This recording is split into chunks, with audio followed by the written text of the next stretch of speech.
Exercise 36.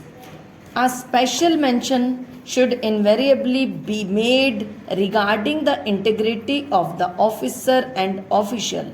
As to this, the board attaches the greatest importance. Full stop. It should be clearly stated if the person concerned is suspected of corruption or is believed to be corrupt, and this opinion should be fortified by reasons which may be in the possession of the reporting officer. Full stop. Reporting officers must be very careful and conscious while commenting on this matter, as any ill considered or hasty remarks in this respect based only on hearsay may do a lot of mischief and harm. Full stop. The reporting officers must be quite honest and frank and discuss an officer's and officials' worth from the point of view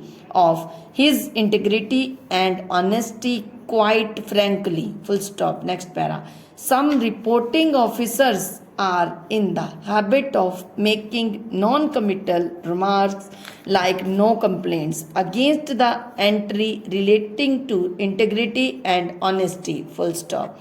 The board views this practice with disfavor and desires that the practice of making non-committal entries regarding integrity or honesty should cease. Full stop. Reporting officers should give a definite opinion on the integrity and honesty of their subordinates while writing their confidential reports. Full stop. Next para. Further, some instances have occurred in which officers and officials are being proceeded against the serious forms of corruption on the one hand, and on the other their confidential reports for the same period certify their integrity and honesty to be good. Full stop. Next para.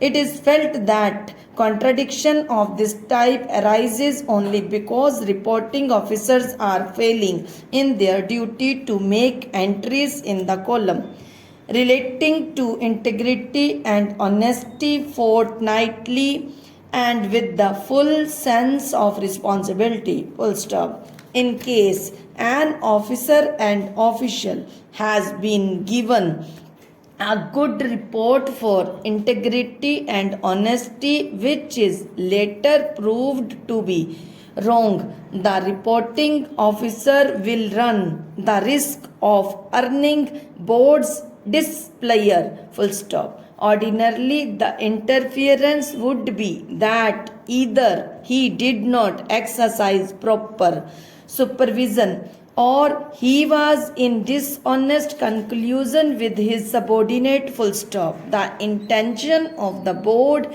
is that the truth about subordinates should be known to the reporting officers and brought to the notice of higher authorities. Full stop.